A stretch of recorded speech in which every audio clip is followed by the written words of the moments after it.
Today on Finding Freedom, we're exposing how school counseling quietly became a delivery system for DEI and gender ideology with little transparency and even less parental consent.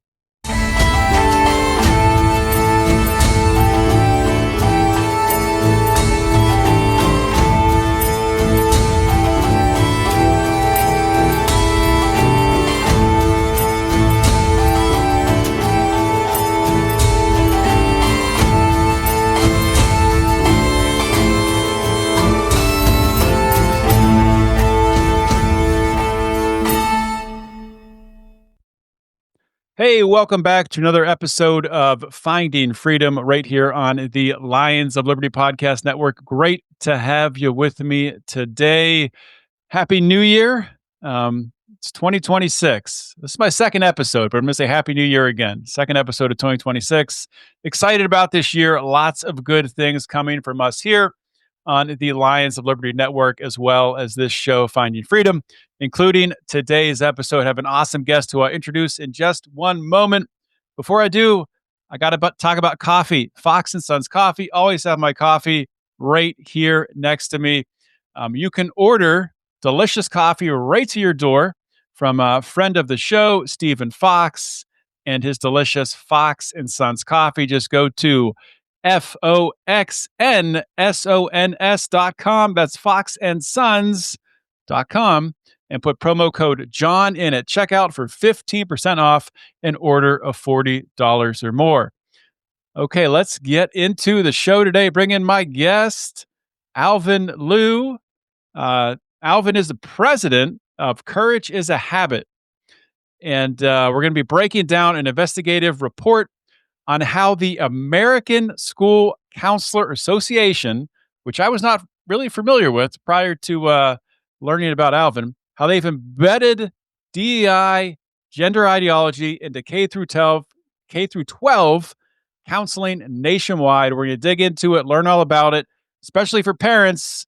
If you're a parent or if you know someone who is a parent with a kid in K through 12, you need to hear this episode. So Alvin, welcome to the show. Hey, thanks so much, John, for having me. It's an honor to be on. I'm excited about our conversation. Yeah, thanks for coming on. And as you know, as I talked about there in the intro, I know a lot of my listeners out there are parents who have kids who are, in public schools, who are, exposed to a lot of the stuff that you're going to tell us about, share with us today. So we're going to get into all that, get into your report. Before we do that, though, just so my audience can get to know you a little bit better, if you could share kind of your background and how you found yourself here today, talking about how school counselors are manipulating our children.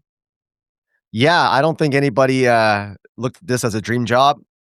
So it'd be great. It'd be great to fight all these people who thinks a child can be born in the wrong body. That sounds like a great job. So I was born and raised in California. I lived in California for most of my life. Just like everybody else, I'm not, I guess, kind of ashamed to say I barely knew who the governor was at any given time. And then you start raising family and then you start to realize like, man, California's really screwed up. Now, fortunately for me, I did travel quite a bit, throughout the United States. And that kind of also made me realize like, wait a minute, other states don't live like this. The illegal aliens, the crime, the money, and all the big block things. But, you're living in California, it's hard to describe all the little things, all the micro things that really just takes away your freedom. It sucks all your money because the money goes to every group in the world except the people who are actually hardworking Americans, law-abiding citizens. So moved to Indiana. Fantastic. Love, when you're going to a blue state and a red state, I can't even tell you how incredible it is. It's like going back 20 years, but in a very, very good way. And everything works so much better in Indiana. Everything is truly better in every way, shape, and form, except K through 12. And that was really that was a huge eye-opening for me. I was very naive thinking that because, in the red state, everything's different, the education must be different. And that was a hard lesson for me to realize it wasn't. And so I really felt like I had to try to do something small to try to get parents to understand that education is so corrupt in red or blue states. It makes no difference. The only difference is intensity, but the indoctrination still happens the same way. They might not be as overt about it in a red state in certain areas or a red Mhm. county, but it doesn't matter. The goal is the same. The end result's the same. And so courage as a habit really does two things. The first thing is we create beautiful tools for parents, legislators, school board members who really want to understand why and how all this indoctrination is happening, not just at a superficial level, but at a level that they can do something about. And we also know, because parents are our primary audience, target audience, that these tools and strategies that we create can't be long. They can't be white papers. It has to be easy Mhm. to understand, has to be quick.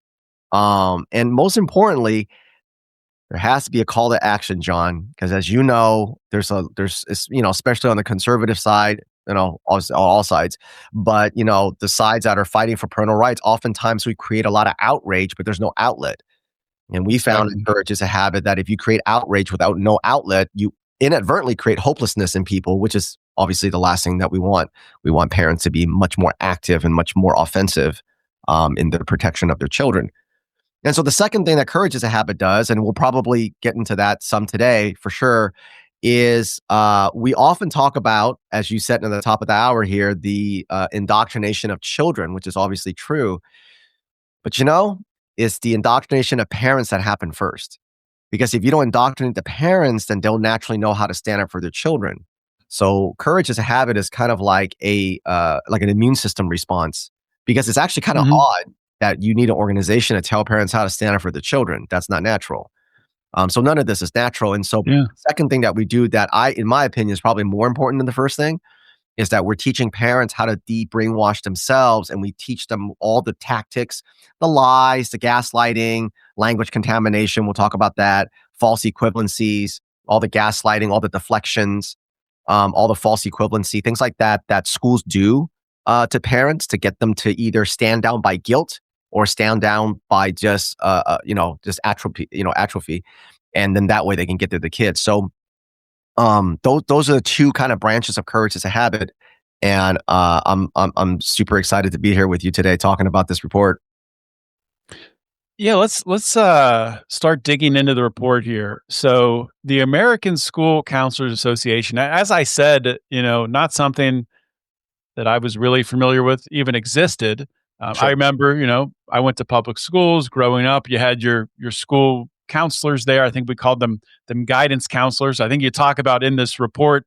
I think it was Michelle Obama that Mhm, kind of facilitated a change in the role mhm. there, Yep. which is interesting. Yeah. Um, but so I mean, I remember guidance counselors. They didn't really Sure. have much influence. You kind Yep. of went to them when you wanted to start applying to colleges, and maybe they'll give you a little direction and say, "Oh, well, maybe that school, maybe that's not right for you. Maybe try this one over here." Based on your grades and what you've done. Right. So over time, how did this evolve? Where there's kind of this leftist arm now that has become these counselors that are um, manipulating and indoctrinating students. Well, I think what you said about your experience with guidance counselors is very important and pretty much the genesis of this report. Mm, You said something there. You said that, you didn't remember them too much. They were just kind of there when you went to them, and they kind of guided you for college prep, college AP courses, or just, applying to colleges. Or for mhm, some people who didn't go to college, they'll help them with their military, enlistment. And that was guidance counselors. And why what you said was so important is that they were reactive. mhm, That's a very important term here for this report. They're reactive, meaning, like exactly what you said, they only dealt with you if you sought them out. And in your school and in my school, there was maybe one or two, depending on how big your school is. There could have just been one for the entire yeah, high school, and they were nowhere to be found in middle school, nowhere to be found in elementary school. If you had a big enough high school, you might have like two of them, right? So in 2014, and I'm not going to spend that much time on the history because it really doesn't matter at this point. In 2014, Michelle Obama's reach higher program essentially deputized and changed the guidance counselor, or still ASCA. They're still called ASCA. Even they've been called ASCA forever since day one. She deputized these guidance counselors into school, what they call school counselors, but more importantly, they call themselves social change agents. And that switched them from being a proactive role to it switched them from being a reactive role, which is exactly what you described, right, to a proactive role, meaning that now they work one-on-one with children actively. And so at a high level, whether you're in Pennsylvania like you, or Indiana like me, or you're in California or New York or Virginia or Colorado, it doesn't matter. All the mental health grants that all our schools get, the majority of those billions at this point over the last 10 years goes to hiring these school counselors, goes to pay for the professional development, all the different NGOs and private companies that come in, but they all abide by ASCA standards, the American School Counselor Association standards, and we'll get into that a little bit. But it's really important to understand that the reason why they can justify hiring all these people is because now you can't have 2 school counselors. You need to have like dozens, because they need to spread. And this is, I'm not just pulling this number just figuratively. They are mandated to spend 80% of their time with students. And so the school counselors, where's that mandate coming from? That's coming from a lot of it comes from the when you get the grants. Mm-hmm. When you get the grants, say each state has their own policy. Like Maine passed one called Chapter 117 that says 80%, but they all is all copycat policies. So whether it's coming from the federal government, or HHS or Department of Education, or wherever it's coming from, or it's coming from just the individual school district, the state itself that governs all the school districts, the state education department, they all have this mandate where they spend 80% of their time. And it's the copycat bill, so everybody copies the same policy. This is ASCA. ASCA is the one that puts that out, so then everybody copies that model policy. Yeah, gotcha.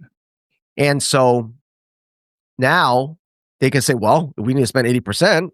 We need more school counselors, right? Just mathematically, you can't have like 2 or 5, 6 school counselors. You need to have a ton of them, right? Because now they got to work with each student. So the reason why this is such a dangerous organization, and in my opinion, having done so many different indoctrination and looking at everything begins and ends with mental health. And I'll explain what I meant by that in just a second. So these school counselors hide in plain sight because the majority of parents believe them to be guidance counselors, just like you and I think about them. And so they hide in plain sight, but there's so many of them, and they're the only role in the entire school system to have one-on-one contact with children. And they are the biggest purveyors of the transgender cult and DEI, anti-white, anti-American, all those critical race theory, culture, that kind of thing. They're the ones that drive the keeping secrets from parents in schools, transgender secrets. They're the ones that drive the pronoun usage and anti-bullying. They hide behind anti-bullying, be kind, harassment. So they use all these terms, and I'll explain in a moment how they can get these terms by parents.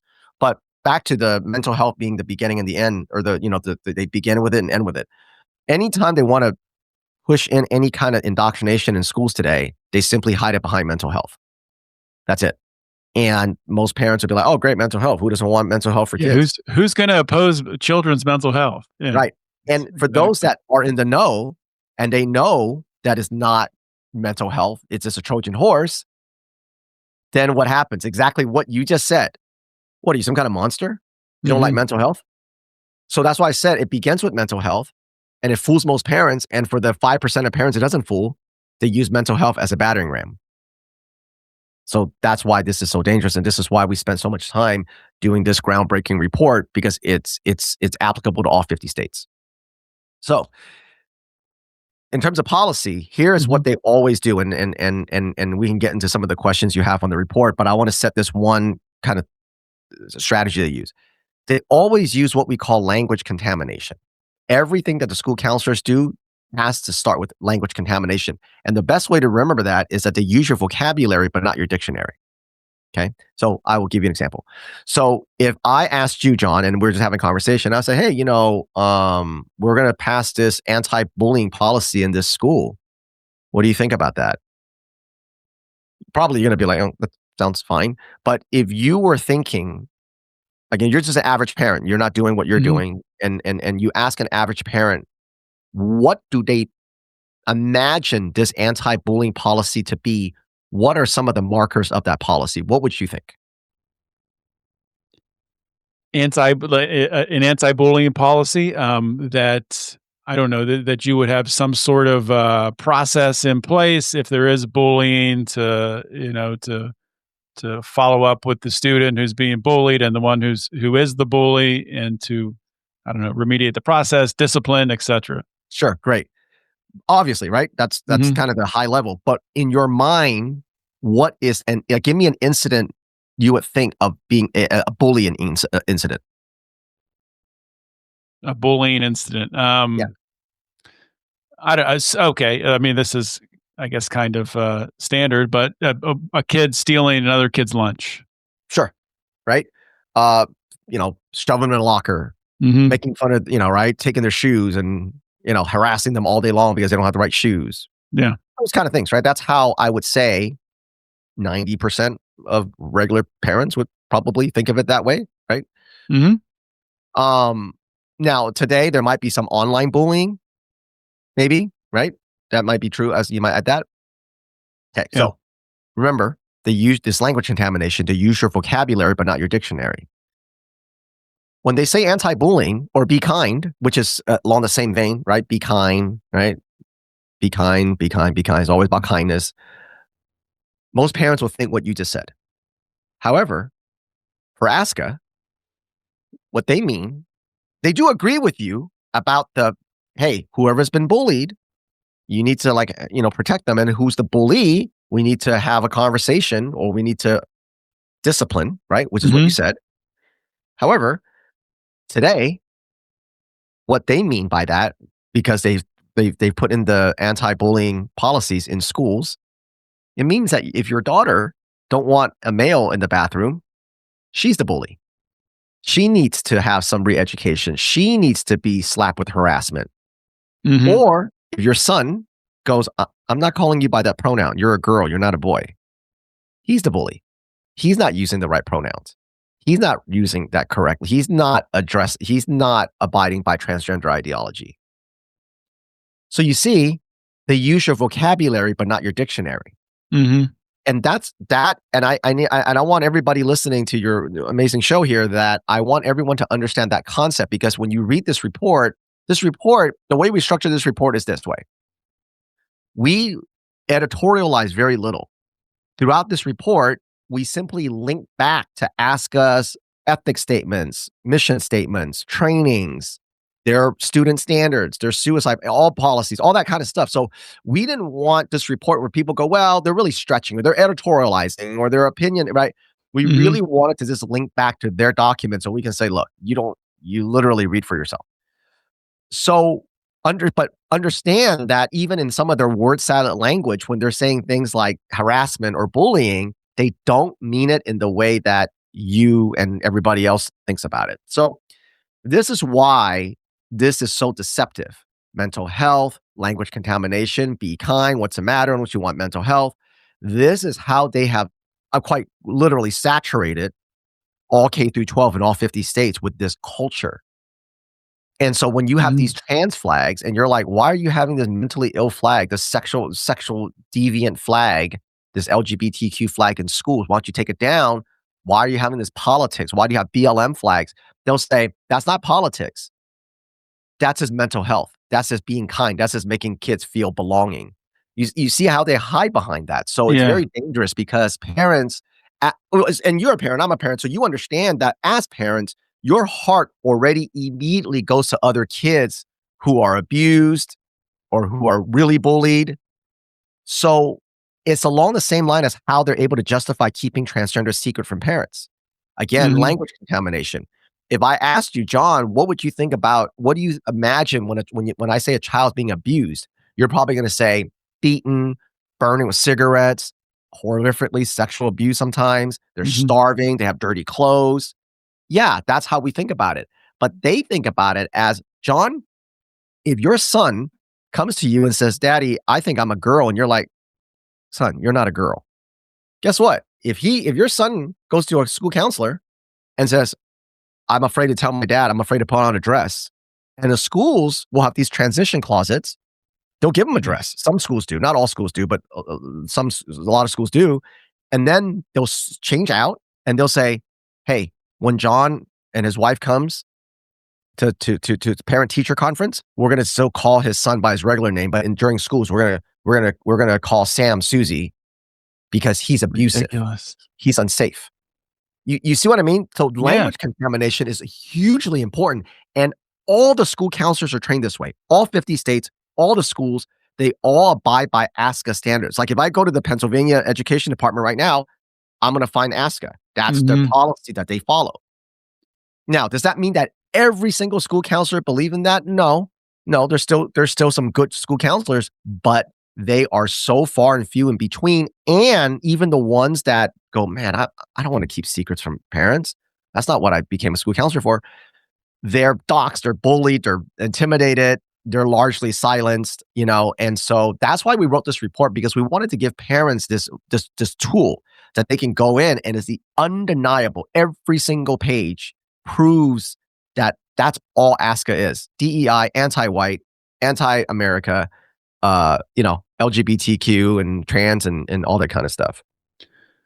So let's kind of do a deep dive there first on the ASCA positions. Mhm. And then I want to come around because I like to look at the incentives. Yep. So, Yep. how's the funding getting in there? What are the Mhm. incentives for these counselors to follow this? Sure. And yeah, so let's start with the positions. Some of these positions that ASCA holds that they have right there on Okay. their website that you link to in this report.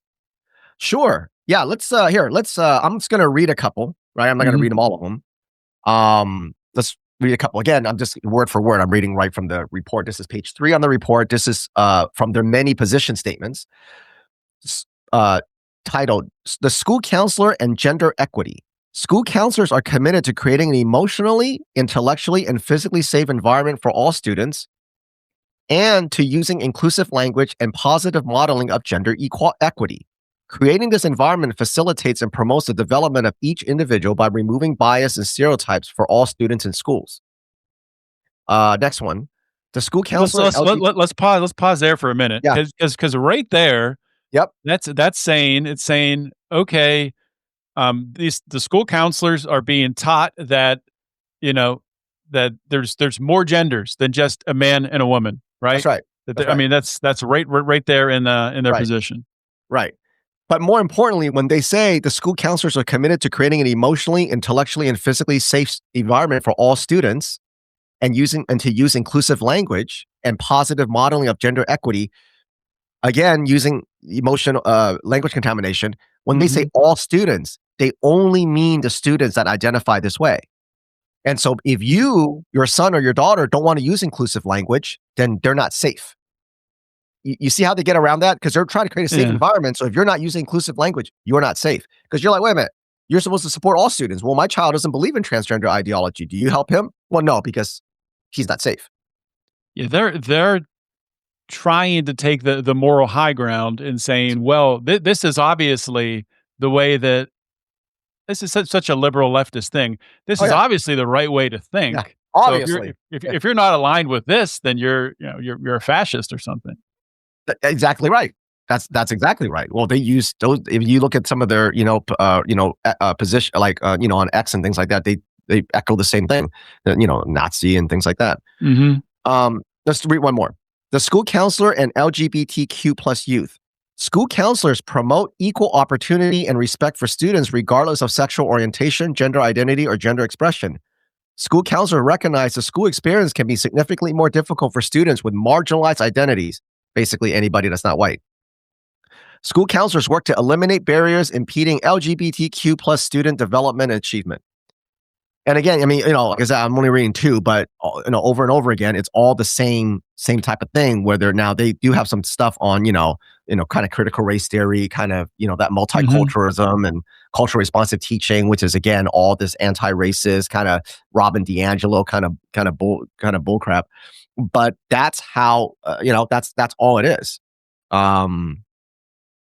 So Yeah, and that last sentence there, school counselors work to eliminate barriers impeding LGBTQ plus. That goes back to what you were talking about before, right? That's if there's anything preventing this student from, pursuing their whatever identity that's not real, then they're going to facilitate it. Foot soldiers.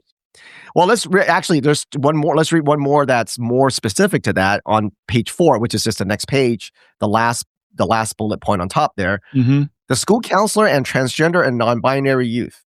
School counselors work to safeguard the well-being of transgender and non-binary youth.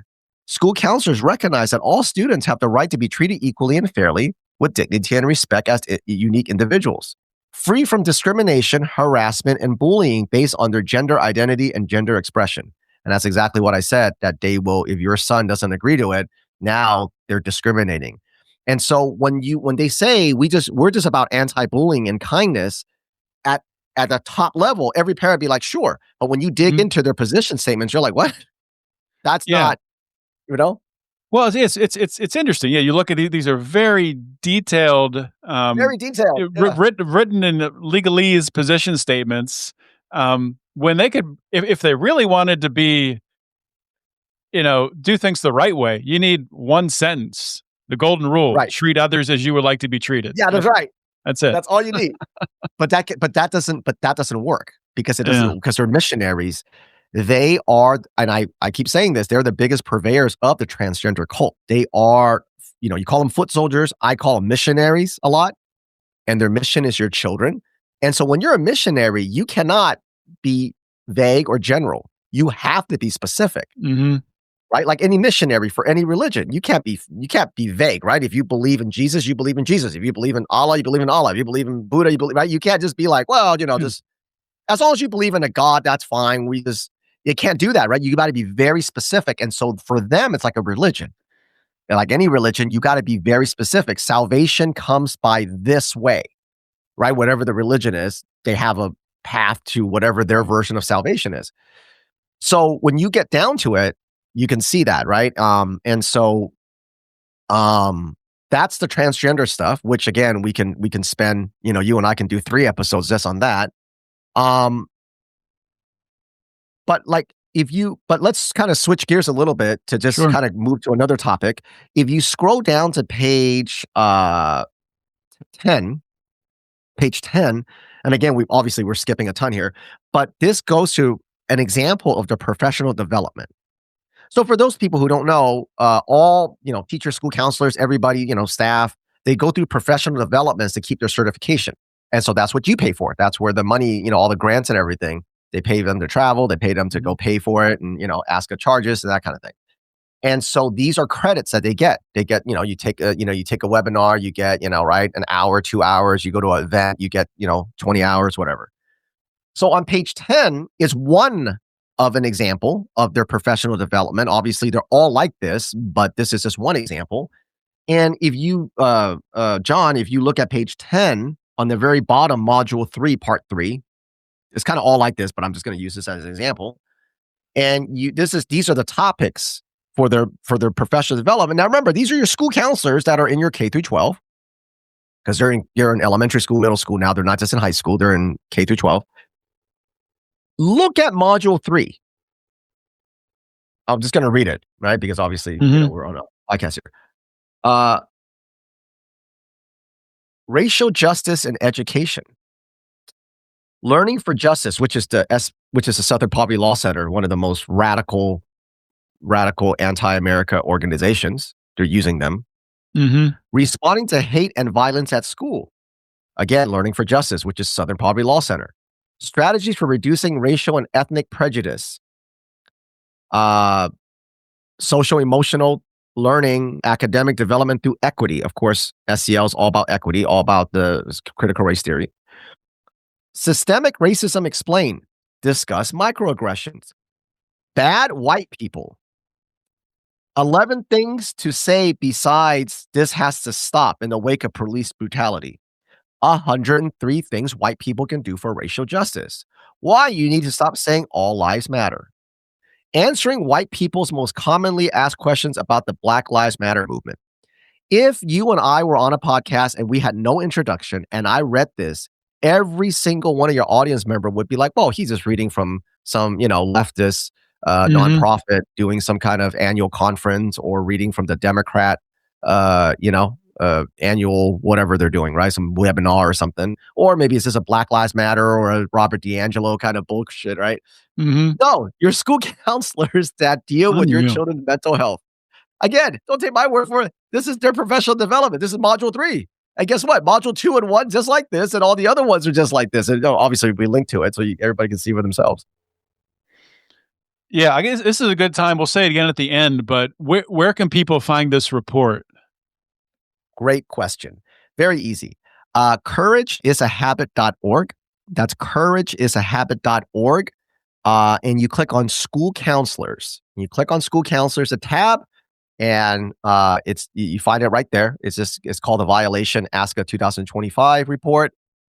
Also, once you get to that page, the school Mhm. counselors page, you'll see the report. Also, though, you will see several tools that's called behind closed doors. And behind closed doors is our campaign that we started in late 2022. And that is a campaign that exposes ASCA in various different ways. Now, this report, it serves as kind of a culmination of all the work and all the exposures that we've done on them. Mhm. However, the behind closed doors are smaller tools that offers all kinds of stuff. Their trainings, their videos, PowerPoint slides, webinars, seminars. We even went, believe it or not, John, and I always hate saying this, it hurts my heart, but we even took their certification exam. We had to pay for that, and I hate giving them money, but we took the certification exam so that we can show you how they certify this counselors. Mhm. The kind of questions asked, kind of answers that you have to answer. And so we've infiltrated all their events and webinar seminars, and we've downloaded a PowerPoint. And so that's what the behind closed doors campaign is. And they're smaller, they're much smaller than the report. So it's easy to just, download part 1 or part 2 or whatever, and then you Mhm. can read for yourself. Sometimes we feature one of their main school counselors, someone that they consider like they give an award to, like the counselor of the year, in a certain state. And so then we pull their X and then we pull their social media, and they're like super racist against white Wow. people. So John, we did this because we knew that 99% of parents are like you and me. They're like, Mhm. come on, the guidance counselors, really? And if we didn't put ourselves in the lion's den and bring back their stuff and bring back their own words, their own like breakout sessions and things like that, no one's going to believe us. Who would believe us? So that's what that behind closed doors is the last, throughout the last few years, we've really been infiltrating their trainings and stuff. That's good stuff, and I'm sure that most people are already on the website looking around, You're looking at like, there's no way. if they're not driving. If you're driving, please Yeah, don't they're try to driving. do Don't do that. it. Yeah. Don't do it. You'll be mad. You'll be mad if you see some of the videos, like, I mean, just, like we there was one video of the 2016 school counselor of the year in Maine, and she's doing a webinar, right? She's Mhm. training other school counselors. And one of the counselors asked her, well, if the parents don't agree with this, what do you suggest? How do you handle parents? And she's like, well, what I tell parents is, you and I can keep talking, but I'm pro-child. I'm on your child's side. I would like for you to be, to work with me, but I'm gonna, basically she's saying, I'm just gonna do what I'm gonna do. I'm gonna keep the secrets. But if you want to keep talking, I'll allow you to keep talking. It's that attitude. I mean, the Mhm. smugness and the arrogance. It's just over and over again. I couldn't even begin to tell you the amount of stuff we've got on them over the years. Certainly now people know more about them because we put them on the map. But man, when we first started in 2022, nobody believed us. Nobody believed it because it sounded so ridiculous. Yeah, and I guess with my background, I'm a little more inclined to, be skeptical of guidance counselors, teachers, things like that, because my dad was he was a defense attorney early in his career. Now he does wills and estates, but I Oh, remember when I was like in 3rd or 4th grade, he had a case, and I'm not gonna use any names here. I think I'm allowed to talk about this. I won't incriminate anyone. yeah. Um, where there was a teacher that was accused of horrible things by her own daughter, and, um, Oh, wow. and so the police came in, arrested her out of the classroom, and, Oh, my dad was one of her there was actually a documentary made about this. I don't know if it's still available. This was years ago. wow. My dad was one of her defense attorneys, and Oh, everything wow. comes out. Of course, they bring they bring the son and the husband on the stand, and they're denying it. Um, and it was a teacher who had been influencing this daughter, taking her alone, not a guidance counselor, but having this one-on-one Yeah. time and Yeah. planting Yeah. these seeds in Right. her head that Right. this was happening. And Wow. thankfully, the jury saw that, and this, the parents were not, were not found guilty, but just crazy. So from a young age, seeing that and being like, okay, not everything is as you think, Yeah, I because think in today's age, oh, you see that headline, oh man, guilty. dang. It's you're just Guilty. tried Yeah. in the media, but So, and even though from a court of law, thanks to your dad, um, it worked out for them, it still mhm, destroyed their family. They're never yeah, gonna be the same again, right? That the downstream impact of that, mhm, even if the daughter kind of realized that she was been brainwashed, there's guilt, there's, money, there, so many things. Now, what's interesting about that, I'm so happy that you told that story, because as horrific as that story is at the time, and obviously that was a long time ago, right? mhm, This story was about an individual teacher that did this. It was a very isolated incident. But today, that same brainwashing that teacher did to that daughter mhm, is systemic. It's built into the system. That teacher just did that on their own because that teacher was right, screwed up. But now, you and me and every other parent is quite literally funding this same brainwashing, except that we call it mental health or social emotional learning in schools. And we're funding it because every parent in America pays about between 50 to 60% of their property tax goes to the public schools. And then obviously we pay federal taxes. And so all this mental health grants and all the millions that are pumped in every year, that's where they're using that money. So when you talk about the money bloat, like in education, we're like, how come academics go down and bloat goes up? A lot of that bloat is being used on mental health. Because think about it, they're yeah. not So hiring. it's for just to jump in, because when there's like a school shooting and something terrible, tragic happens, what's the first thing people say? Oh, Mental we health. need more money for mental health. Yeah. So here's where that money's going, right? Right. And we actually have a cycle. Actually, I'll send this to you so that way if you want to, put it on post edit or whatever, you can throw that in there. We actually have a cycle of that. They Mhm, basically bring in social emotional learning, they brainwash the children, they drive them crazy with social justice activism. They wait for, they have restorative justice, we explain restorative justice, and then a violent act happens, right? Like child acts out, they don't expel them because they have restorative justice. They don't have to, no they don't have the what did they call it? Back when they only have like basically there's the zero tolerance, right? There is zero tolerance. So then they keep the child in there. Inevitably, something happens, whether it's mhm. some kind of really violent act or a school shooting. And then they go, oh, we need more mental health. And then they bring in more social emotional learning, more school counselors, and then around and around it goes. And so, so right now we are paying for the systemic brainwashing. And like I said, they're dangerous because they're the only ones that get one-on-one, constant one-on-one with children, just like that teacher did, except that that's just a isolated incident off of one crazy teacher. Now all the school counselors are trained to keep secrets from parents and to drive the DEI and things. And so, yeah, we really have to close those gaps, close out those grants on mental health, and get them. First of all, mental health is such a garbage can these days anyway. Even the whole industry, all the therapists and social workers is completely captured by the cult. But that aside, obviously there are still some kids, small minority of kids, who actually need help. We have to get that back to the hands of the parents.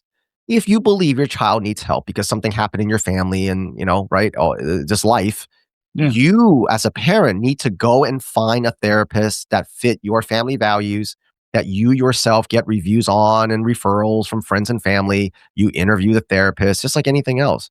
Please, for the love of God, don't rely on a government employee. Most of these people don't have kids. They're young. They just came out of these indoctrination schools. They are not. They are some of the most low IQ, dumbest, most broken people I've ever come across.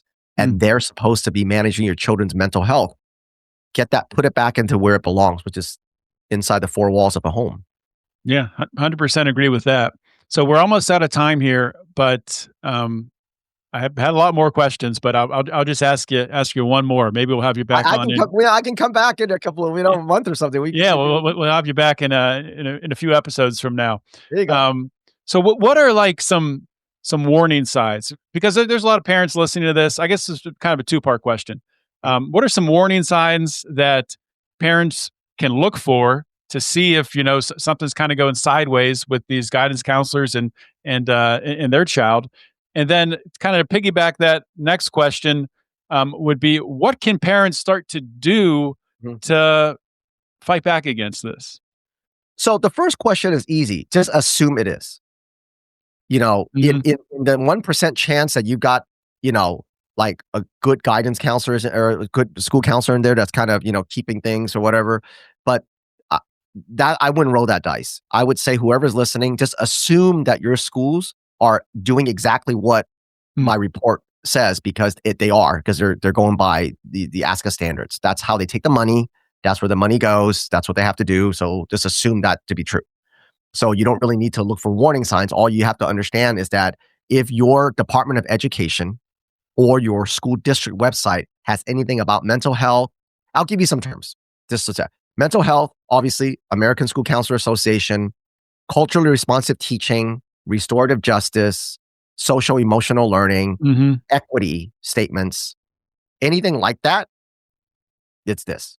So don't let them gaslight you and say, well, we're not doing it like that. They're all doing it like that. They always tell me that. Oh, we're not doing it like that. So that's the first thing. That's the first question. Second question is very easy, which actually kind of helps with the first question. Go to courageisahabit.org.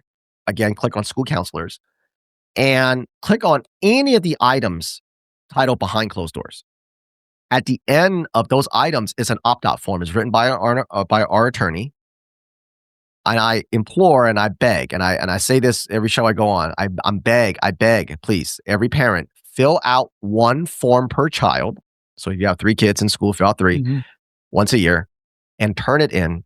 CC everybody, principal, superintendent, school board, teacher, school counselors, whatever. And the opt-out form states that your child is not to have any formal or informal meetings with any mental health professional, because some schools dangerously have social workers, and the social workers are even more dangerous because they can actually kick you over to like CPS, and they can do certain things that school counselors can't.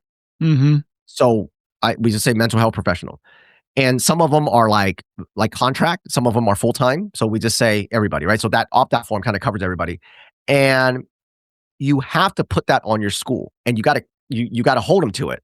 And the reason why that's important is because if the school breaks it, now you have a lawsuit on your hands. But you have to turn something in for them to break. Now, some schools will respect it as long as they know you mean business. They will try to gaslight you and ask you why, and why are you feeling this? They're going to ask you questions. All you have to say is I'm not answering any questions. I just need to know that you've acknowledged you received this, and you're going to honor my parental rights. That's it. Keep it simple. And then just make sure that you obviously, right? No need to get in a debate right there. Not debate, because they're going to try to drag you. And then and then to kind of piggyback on that second question is when you go to courageasahabit.org, school counselors, there's going to be an item in there called stranger danger. And I want everyone to download that and read it. And that's our suggested strategies. And hopefully it inspires other strategies in your family as well. But we get you started. There are 4 strategies that we give you that you can implement today, like immediately, regardless of what age your child is. Awesome. This is, I'm sure, your organization, Courage to Habit, is an answered prayer for many parents. Thank you for saying that. And it's something that I wish I learned about sooner. But yeah, thanks for coming on the show and sharing. Any other things you want to, any other plugs you'd like to make? Maybe social media for people to follow you. Absolutely. Our website again is courageisahabit.org. We've got a ton of tools, even besides the mental health stuff. So courageisahabit.org. Our socials are at Courage Habit. That's at Courage Habit, and that's X, Instagram, Facebook.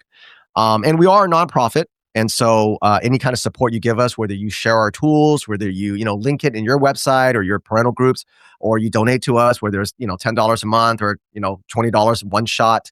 All of it goes to our small team. It helps us to travel. It helps us to, buy tickets to like ASCA, to infiltrate and things of that nature. So any of that certainly is a huge help, and we never take a dollar for granted. All righty. Well, Alvin, thank you so much for coming on the show, and thank you for everything you're doing. Thank you, sir. All right, that is a wrap for today's show. This one here, guys, this is one you're going to want to share with your friends, with your people in your family who are parents who have kids. Make sure to share this one around. Text it, put it out there on Twitter, get it out to your network, because this is important stuff. I mean, it doesn't get any more important than our kids. And as Alvin lined out and we talked about today, they're coming after our kids. So take it seriously. As always, if you like this content on the Lions of Liberty Network, please make sure you are subscribed wherever you're listening or watching. It helps us out tremendously with the algorithm. And if you really like us, you can go over to Patreon or Locals and become a supporter to get some bonus content, merchandise, quality time with us, things like that. Check it out. And I will see you all next week with another great interview. In the meantime, always remember to keep your head up and the fires of liberty burning.